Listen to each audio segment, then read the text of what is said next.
Prepárate para enterarte de todo lo que está pasando ahora mismo. Actualidad sanitarista.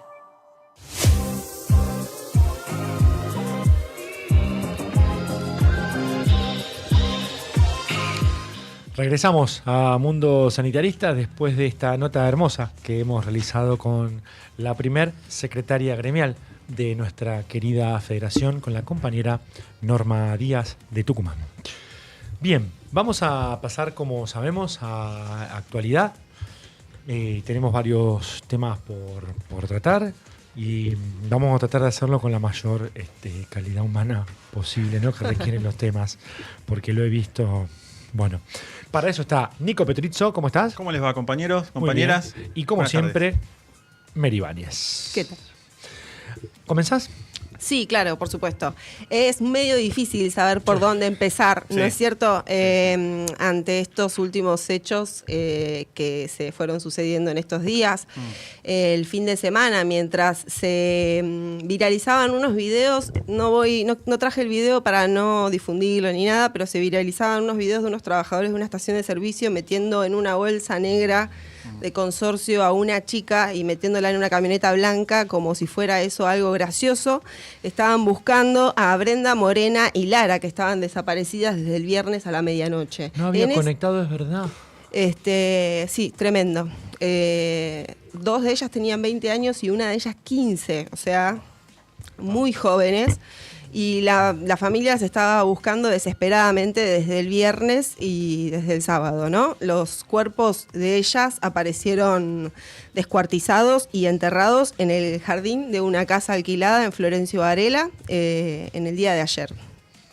Al momento hay 4 detenidos y se pudo confirmar que las chicas sufrieron torturas y que las mataron mientras lo transmitían en vivo por Instagram, ante un público de 45 personas.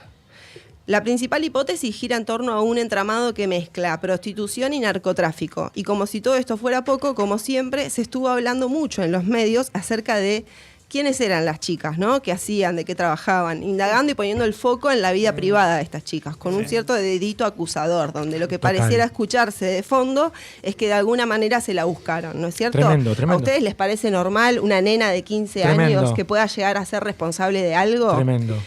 Aparte en el contexto de vulnerabilidad social en el que se encontraba, ¿no? Que sea responsable, me parece que hay mucha rapidez para responsabilizar a una nena de 15 años. Mucha más rapidez en responsabilizar a esa nena que salir a pedir justicia para que paguen los responsables de este triple crimen. Que bueno, nada, poco se habla, ¿no? De estos 4 detenidos y sobre todo de esta banda narco, de este jefe narco, que parece ser que hay un jefe narco peruano que está dispuesto a mandar a matar, a torturar y a descuartizar a una piba de 15 años solo porque le robó la droga, ¿no? A este punto hemos llegado. Ese era el mensaje, Mary. ¿Alguien sabe quién es? ¿Lo están buscando? Bueno, la crueldad y la deshumanización en la que asistimos está generando estupor. Hay gente que está discutiendo si ellas fueron responsables de lo que pasó, si se trata o no de un femicidio. Me parece que hay que dejar en claro que acá no hay ni buenas ni malas víctimas. Claramente, ser mujer ya es un factor de riesgo. Ser mujer, pobre, joven, es un factor de riesgo. Y más en este contexto donde se puede ver que estas chicas claramente pusieron en riesgo su vida tratando de resolver su subsistencia, ¿no es cierto? Y la de sus familias. En un contexto donde realmente la juventud tiene muy pocas oportunidades para poder desarrollar su proyecto de vida. Venimos hablando siempre acá en varios programas sobre el aumento del desempleo, sobre el aumento de la precarización laboral, pero tampoco hay políticas de generación de empleo para los más jóvenes, no hay políticas de prevención a la violencia de la mujer, no hay políticas de prevención al consumo problemático, no hay lugares de contención, no hay oportunidades para las pibas y los pibes de los barrios más vulnerables. Estas cosas pasan y se profundizan, más teniendo un presidente que niega la existencia de los femicidios, que niega la violencia hacia las mujeres. Para él todo eso es un invento y los derechos humanos son un invento y la justicia social es una aberración. Cuando el Estado se corre y se desentiende de la responsabilidad social, lo que termina pasando es que se terminan instalando los narcotraficantes en los barrios vulnerables, en los barrios populares, ¿no? Cuando el Estado se corre, se instala el narcotráfico. Eso es lo que estamos viendo y eso es lo que estamos asistiendo. Desfinanciaron las obras públicas, dejaron vencer alimentos en depósitos, abandonaron los comedores, corrieron a las organizaciones sociales que articulaban con la comunidad y le asfaltaron el camino para que avance y se instale el narcotráfico en ese lugar que dejó vacío el Estado. Eso hay que dejarlo y hay que decirlo y hay que dejarlo en claro. El narcotráfico empezó a ocupar esos lugares que antes ocupaba el Estado, ¿no? El otro día escuchábamos hace un tiempo, ¿no? Un relato de un chico que decía que como el Ministerio de Capital Humano no bajaba la comida a los comedores, fue el trans ahí del barrio y le dijo, ¿vos qué necesitas? ¿Necesitas comida? Lo recuerdo. Le resolvió el problema a la que manejaba el comedor. A la compañera que manejaba el comedor. Y le resolvió ¿cómo decís vos? Le resolvió el problema y de repente el narco empezó a ser bueno. Y de repente el narco comenzó a resolver problemas. Esos problemas que antes resolvía el Estado, ahora lo estaba resolviendo el narco. Y de repente empieza a haber como una especie de militarización, ¿no? Porque empiezan a tener jóvenes que responden a ellos, sí. Empiezan a tener, empiezan a armar bandas, ¿no? Que terminan, digamos, transformándose en un loop que termina siendo mortal, ¿no es cierto? Justamente para estas chicas fue una trampa mortal. Con el blanqueamiento también vemos, ¿no? Que hay un abandono total del Estado hacia investigar o ver estos tipos de delitos, ¿no? Son más fáciles de blanquear, ¿no? Ahora un narcotraficante puede venir, blanquear un montón de dólares, nadie le pregunta nada, total. Bueno, son un montón de cuestiones sí. que nos vienen pasando. Se empieza a armar un Estado paralelo en los barrios populares, en los barrios más vulnerables, y eso surge a partir de la ausencia del Estado. Eso que antes hacía el Estado, ahora, bueno, ese lugar lo está ocupando el narcotráfico. Y de esto nos viene hablando hace un tiempo también Marcelo Colombo, el arzobispo, presidente del episcopado. Hace 3 semanas cuestionó públicamente sobre el presupuesto del 2026. A ver, ¿qué dijo? Denunció el recorte que está viendo sobre los fondos destinados a los centros de recuperación de adicciones. Y ya viene cuestionando, encontré una nota de hace 3 meses, donde viene cuestionando esta problemática y hay una conferencia episcopal que se titula justamente Donde el Estado se corre, entra el narcotráfico. Y lo dice lisa y llanamente, el Estado está condenando a muerte a estos jóvenes. Porque donde desaparece el Estado, entra el narcotráfico. Y termina quedando el barrio a merced de estas bandas que lo podemos ver que ocurre en otros países, ocurre también en algunos otros lugares, pero bueno, ahora se puede ver más calcadamente y se resalta con este triple crimen, ¿no? Pero es algo que ya viene sucediendo y no lo venimos advirtiendo, o lo venimos advirtiendo y no estamos siendo escuchados del todo. Pero bueno, me parecía importante traer estos datos. Con las resoluciones 291 y 292 del 2025 se dieron de baja iniciativas fundamentales. Se cerró el programa Acompañar, que brindaba un salario mínimo y apoyo psicosocial a víctimas de violencia. Se cerró el programa Producir, que financiaba proyectos productivos para mujeres y diversidades. Se cerró el programa Igualar, que buscaba reducir las brechas laborales de género. Se cerró el programa Menstruar, que garantizaba acceso e insumos de gestión menstrual, entre otros. Se diferenciaron todos los programas de salud sexual y reproductiva. Se recortaron las becas Progresar. Es decir, todo esto hay que enmarcarlo dentro de un contexto donde el Estado se corre de su responsabilidad social, donde hay un aumento sostenido de la precarización del empleo, un aumento del desempleo, hay una política del descarte y de abandono social de los sectores populares. Y lo que termina pasando, como ya venimos diciendo, es que toman protagonismo estos actores. Ahora bien, la desocupación afecta más a las mujeres que a los hombres. Es realmente compleja la inserción laboral de las mujeres al mercado laboral y se profundiza la complejidad si encima sos pobre y si venís de un barrio vulnerable. Las posibilidades y las oportunidades se recortaron para todos, pero mucho más para las mujeres. Hay un informe que revela que la desocupación de jóvenes mujeres ronda el 16% frente a un 13% para los varones. Es decir, que hay una brecha de género también en términos de perspectiva de inserción laboral.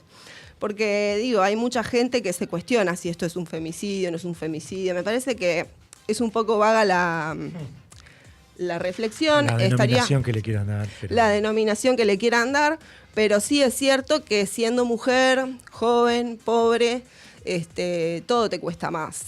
Todo te cuesta más, todo te cuesta el triple.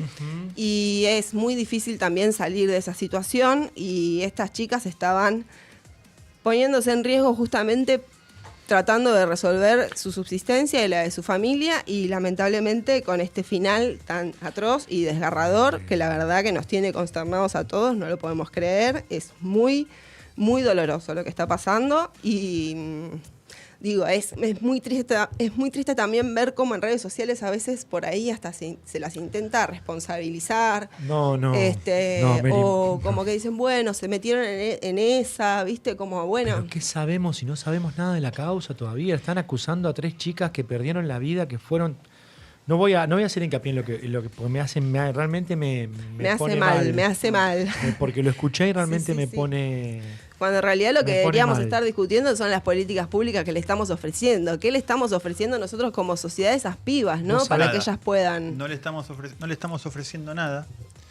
Y mientras te quiero felicitar por lo que acabas de decir. Espectacular, la verdad, Mary, con la altura impresionante. que muchos otros de medios grandes Sí. con mucha más trayectoria no lo han podido resolver de esta manera que lo has hecho vos. Te felicito, y ¿sabés qué? También aprovecho para mandarle un beso a Lali. Ah, a le tu mandamos madre. un beso a mi Un beso madre, enorme. seguro. Flor de hija. Flor de hija. ¿Qué estabas diciendo, Nico? sí, Alejandro, nuestro compañero, Sí. que viene los Ale. jueves, Ale, me acuerdo que hablando sobre algunas cuestiones de la juventud y demás, una vuelta hizo mención sobre algo que me pareció brillante. Dijo, la salida laboral, que hace un tiempo largo ya, ¿no? Este mercado le ofrece a los jóvenes, y sobre todo jóvenes pobres, es para los varones las apuestas deportivas, Sí. con las aplicaciones del teléfono, y para las mujeres a través de las aplicaciones un OnlyFans y demás. Tremendo la evolución cultural, ¿no? O la involución a través de la tecnología. Sí, sí, sí. Algo que también me parecía importante remarcar es que vamos a asistir a las elecciones en la provincia de Buenos Aires, ahora en octubre, ¿no? Como todo Sí. el país. Sí. Hay un candidato, por eso decía en provincia de Buenos Aires, si no me equivoco, Ah, sí, sí, es sí. Luis Que tiene Espert, vínculos con es el Luis Espert, narcotráfico. es Luis Espert, y lo Que decimos su campaña la no, financió y un conocido, Fred Machado. Fred Machado. Sí, Sí, sí. el narco, uno los Hablamos narcos de él en uno más de los programas. buscados en Latinoamérica. Por Estados Unidos, aparte. En este contexto, que ocurra esto y después tener que ir a votar y ver la cara de este personaje en una lista para representar a quién, para representar qué intereses, Espert, de eso también hablamos un poco en los encuentros de las Olimpiadas. En eso hablamos, en esos términos. ¿Qué Cuando- les- Los sanitaristas, Sí. ¿por qué no podemos elegir estos modelos? Cuando el Estado se retira, cuando acá señala Mary que se crea como una especie de Estado narco, ¿no? Que trabaja... Completo. Un estado Completo, paralelo. ¿no? Novedoso, paralelo, pero novedoso. novedoso en la República Argentina esto, ¿eh? Hay No, inédito.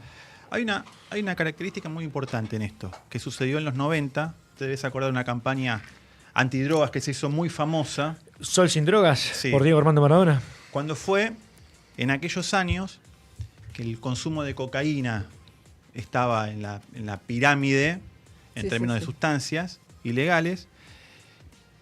Hubo una campaña educativa por parte del gobierno muy fuerte, porque en ese tiempo en los Estados Unidos se consumía más la heroína que la cocaína. Entonces, a través de un estudio que se hizo y una campaña en la Argentina, se llegó a determinar que la campaña contra la droga, sobre todo contra la heroína, fue tan efectiva que el consumo de heroína en el país prácticamente fue inexistente.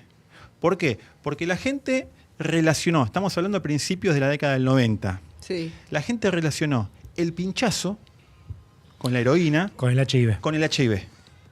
Entonces, ahí nos damos cuenta Exacto. que una campaña Sí.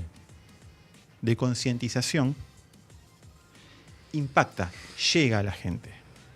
Digo, hay que abordar esta problemática, obviamente, desde la cuestión de la seguridad, pero también a través de la educación. Sí, claro, desde una visión socioeducativa, Exacto, que exacto. no pierda de vista la comunidad, ¿no es cierto? Hoy hay un montón de organizaciones sociales que están todos los días trabajando en el barrio y ya no tienen los recursos que tenían antes y no tienen las herramientas que tenían antes, los comedores están vaciados, dejaron vencer alimentos, o sea, realmente Son muchas las facilidades para que ocurra esto, ¿no? son muchas ¿No? las Como abrir muchas facilidades puertas para que esto pase, ¿no? para estos actores. Sí, ¿Y Y cómo la- querías cerrar vos con respecto al análisis que te vienes haciendo no, con respecto a esto, de la campaña? creo que lo debemos abordar desde la conciencia, desde la educación, también desde la seguridad. Y acá es importante resaltar algo.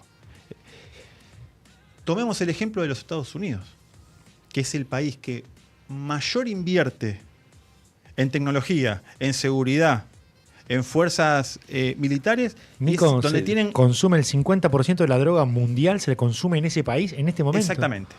La mitad de todo se lo consume Estados Y la Unidos. produce, El mayor Exactamente. cambio en los Distribuyen. estragos que vos podés hacer en Estados Unidos, quitando un día sacarles el consumo de cocaína y vamos a ver qué pasa en ese país. Exacto. Eso quiere decir que tenemos que abordarlo desde dos temáticas. Desde la educación y también desde la seguridad. Pero Sí. son dos patas fundamentales.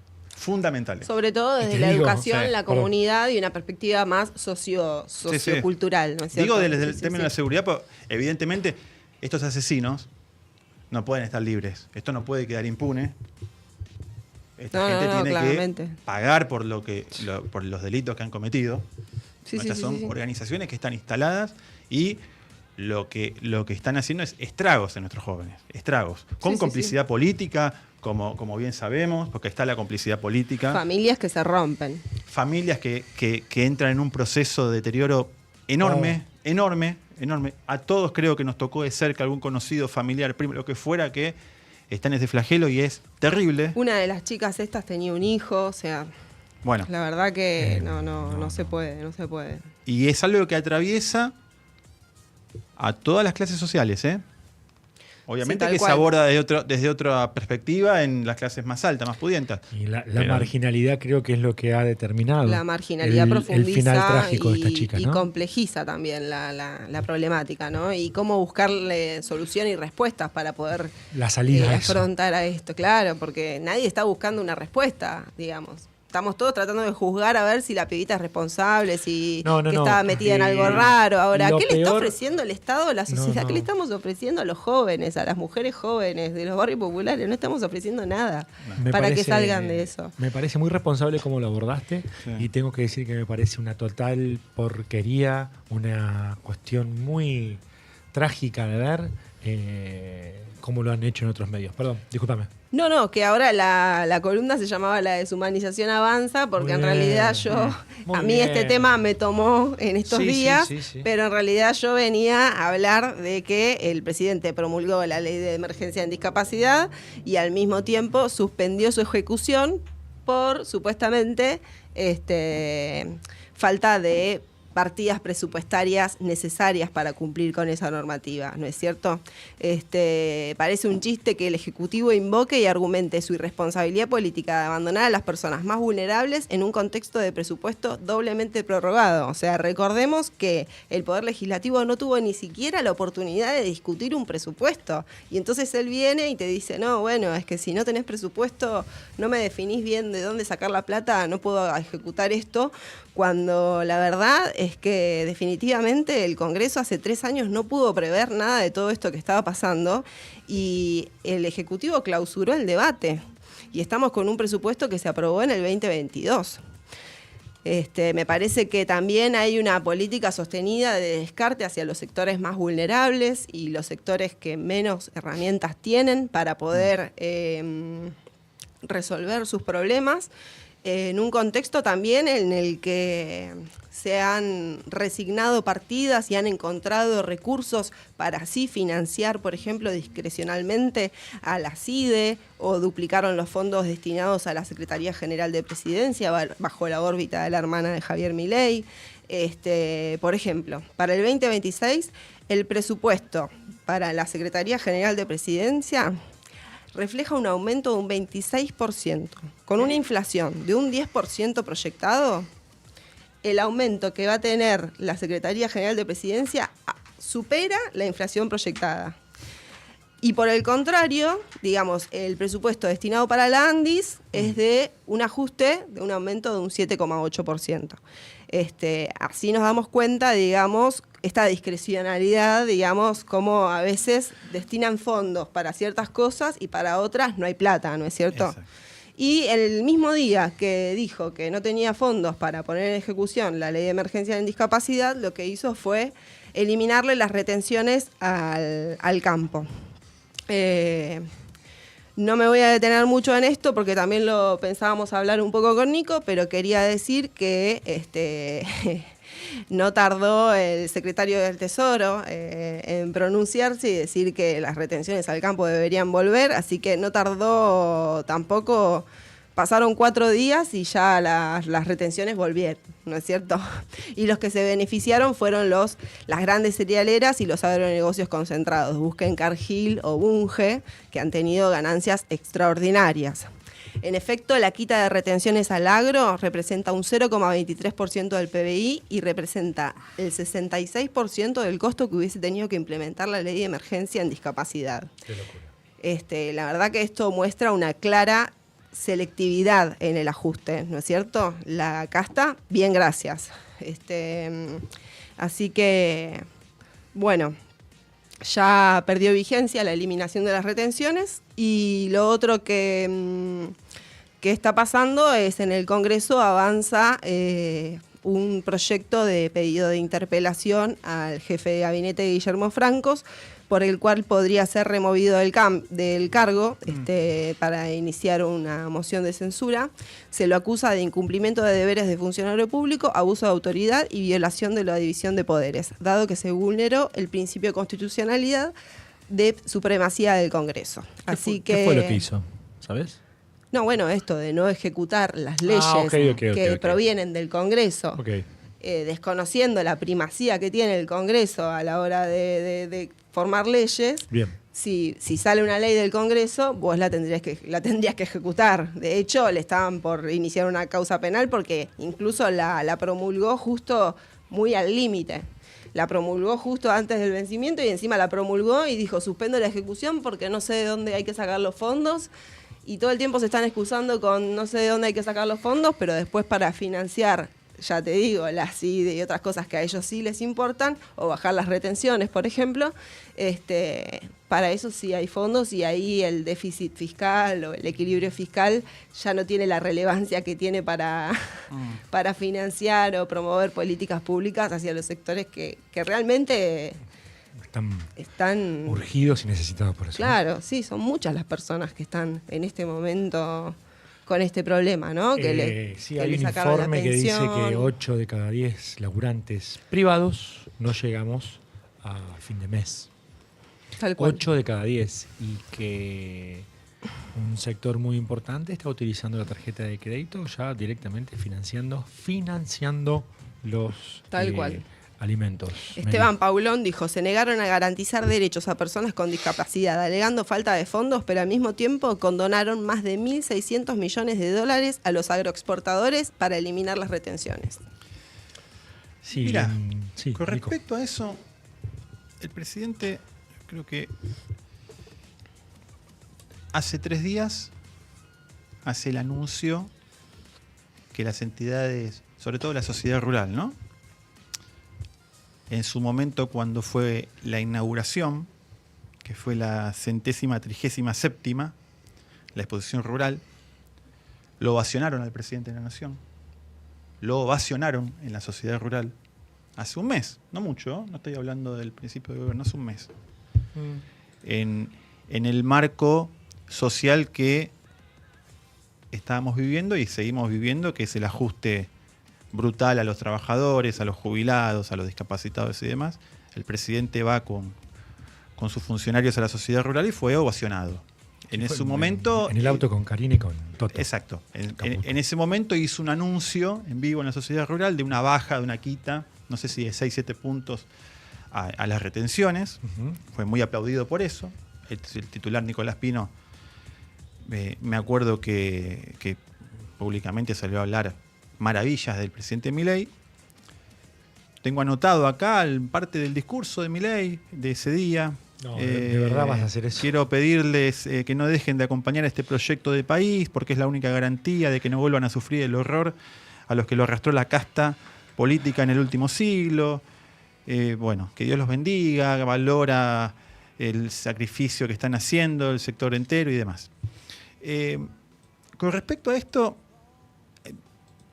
voy a ser franco, a mí la verdad que no, al contrario, aplaudo al presidente si sube las retenciones a la sociedad rural.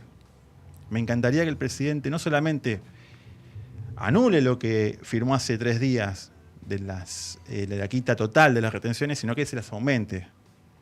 Y en el caso de que suceda, como sucedió hace más de 14 años, cuando la sociedad rural salió a las calles a cortar las rutas nacionales, también aplaudiría que en ese caso la ministra de Seguridad aplique el protocolo antiprotesta, antipiquete. Lo aplaudiría. Si realmente entendemos que la ley es igual para todos. Si la ley va a ser igual para todos, debería ser para todos. ¿Por qué? Porque hace 5 minutos la compañera habló de un crimen, de un femicidio que fue brutal. Que se manifestaron ayer anoche en Flores. Sí. Y fueron reprimidos. Fueron reprimidos. ¿Por qué no vas a buscar al tipo que las mató en vez de reprimir a los familiares que se están reclamando por la muerte? Está en medio del dolor de todo esto. O sea, ya es surrealismo esto, no. Miren, por ejemplo, si entramos en este debate, si la ley es igual para todos, que debería ser para todos, la ley, pero no lo es, evidentemente. Claramente, ¿no? Ustedes fíjense que el gobierno de la ciudad, por ejemplo, hace 10 días cortó parte de la ciudad de Buenos Aires para realizar una carrera de runner, por ejemplo. Importantísimo. Entonces digo, ¿cuál es el criterio? Que no tengo nada en contra de los runners. No, me parece pero gente todo bien con perfecta. ellos. Pero ¿cuál es el criterio no. cuál es el criterio político que se utiliza cuando para algunos se aplica el protocolo antipiquetes y para otros no? Evidentemente acá hay algo que no funciona, no es igual para todos. Eso lo tenemos que tener en claro. Sí. ¿No? Sobre todo no es igual para los peronistas, sobre todo para los peronistas no es igual. Para los jubilados, ni para los trabajadores. Hay un sector que el gobierno ya tiene identificado como enemigo público, enemigo interno, si se quiere. Son los más vulnerables. Bueno, en este caso le sucedió al grupo de mujeres que salieron a pedir justicia. Grupo de mujeres que salió a pedir justicia. La policía de la ciudad fue, ¿eh? Había un cartel que decía, muy ilustrativo de la situación: no nos pasamos 3 pueblos, nos mataron 3 chicas. Con respecto a la quita de retenciones, yo creo que el gobierno, y lo tenemos que ligar necesariamente, lo tenemos que ligar con el préstamo que anunció el Tesoro de los Estados Unidos, y también lo tenemos que alinear con la política internacional, porque si no, no podemos entender lo que está sucediendo. ¿Un préstamo de campaña?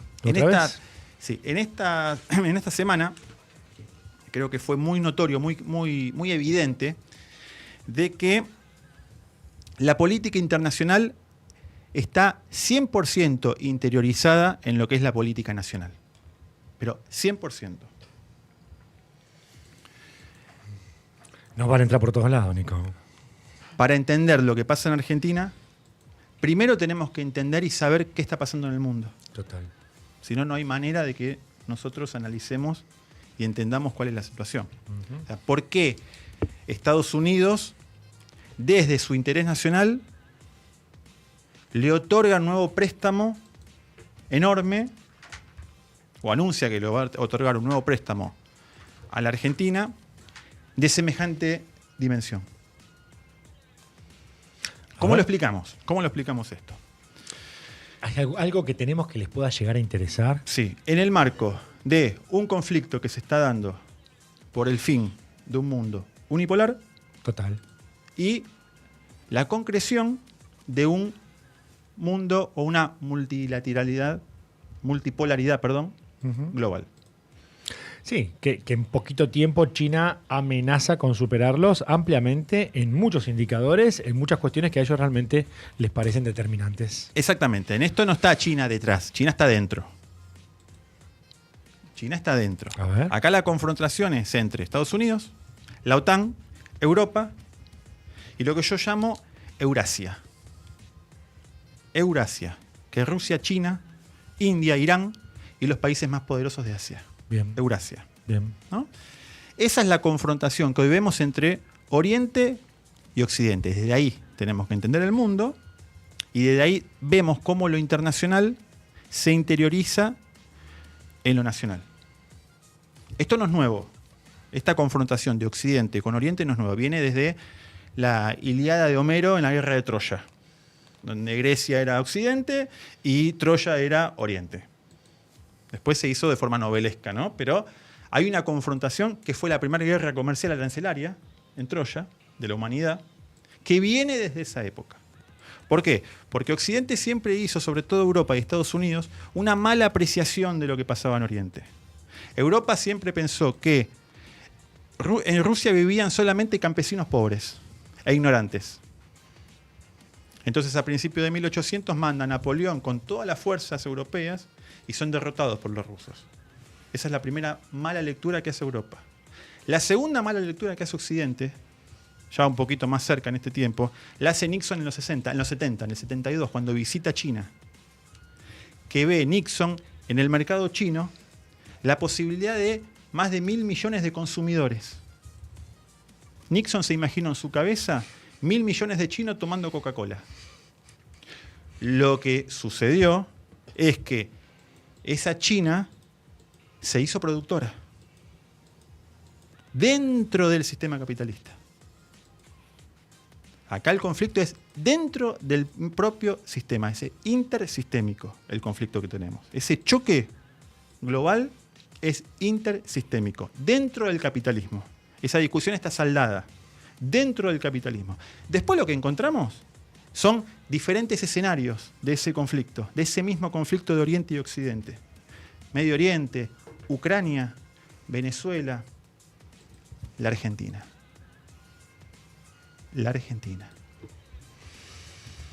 Entonces nos sucede que dentro de ese nuevo mundo que no termina de morir ni termina de nacer, nos encontramos que el presidente de Argentina, después de haber sufrido un cachetazo electoral como sufrió en las últimas elecciones, en la provincia de Buenos Aires, que él erróneamente nacionalizó, va a los Estados Unidos y evidentemente encuentra respuesta en los Estados Unidos porque los Estados Unidos no se puede dar el lujo de perder a la Argentina como un aliado geopolítico. No es una cuestión de plata, no es una cuestión de dinero, más teniendo la maquinita de imprimir billetes. Es una cuestión de geopolítica y de guerra comercial. En este caso con China. En este caso, una potencia mundial con 11 portaaviones que tiene la capacidad de llevar la guerra y el conflicto a cualquier parte del mundo, que hoy es la única potencia. China todavía no lo logró eso. No se puede dar el lujo de estar enfrentado en Sudamérica con Brasil y con la Argentina al mismo tiempo. Entonces sucede esto. Y escuchamos la lectura, por lo menos que yo hice, de la declaración del presidente Trump diciendo que yo haría lo que sea, lo que fuera necesario para que se mantenga el gobierno de Javier Milei. Así es. Lo escuchamos públicamente. Yo creo que es la entrega, sería una especie de golpe de palacio que ha sufrido el presidente. ¿No? Porque ustedes díganme, y yo en esto abro diferentes hipótesis. ¿Y qué nos garantiza que en octubre podamos llegar a votar? ¿Quién lo garantiza? ¿Pero estás poniendo en duda que en octubre podamos votar? Pongo en duda que en octubre podamos votar. A ver. ¿Por qué? ¿Por qué? Primero porque el presidente, con la ayuda de algunos medios de comunicación y de algún sector empresario, ustedes fíjense que no solamente se enfrentó al capital, sino que se enfrentó al pueblo. Y ahora se enfrenta a la sociedad rural. A la sociedad rural, a los dueños de las tierras más fértiles del mundo. Los Estados Unidos se enfrentaron y le dijeron al gobierno que le quitó y le puso 0 retenciones, le dijo, vuelvan a poner las retenciones. Dentro del programa del Fondo Monetario está, ¿no? Eso lo salió en tapa. Ahí. Entonces, bueno. ¿Ustedes creen que si las elecciones representan una amenaza para los Estados Unidos, porque yo lo tomo en calidad de una amenaza de los Estados Unidos diciéndome, como argentino, que ellos van a hacer todo lo que sea necesario para garantizar que si yo tengo la posibilidad de votar a otra persona, a otra opción, no suceda, no sea válido? No, bueno, yo creo que tiene que ver Braden, con... al lado de esto, Por otro. un chico de escuela. Sí, sí. Claramente este es como el que viene- Braden o Perón del siglo XXI, ¿no es Ninguna cierto? duda, Mary. Ninguna duda. Sí, y aparte duda. ellos siempre que Ninguna tuvieron duda. un poquito el poder amenazado, estuvieron dispuestos a todo. todo, obvio. Bueno, todos créditos. están planteados los escenarios de actualidad. No vamos a hacer aplausos de nada porque no estamos en condiciones de aplaudir el momento me parece que lo amerita, pero yo los quiero felicitar a Miri Ibáñez y a Nico Petrizzo por esta columna en donde tratamos de, con lo más destacable dentro de nuestra percepción de la realidad, compartirlo con todas y todos ustedes para que estén al tanto de lo que se viene observando aquí en la República Argentina. Muchas gracias, Mary. Muchas gracias, Nico. Vamos a un temita musical y volvemos con el especial de Nico Petrizzo que hoy tenemos. José Ignacio Rochi. Hoy se cumple el aniversario, 52 años del asesinato de José. Vamos a un tema y enseguida regresamos.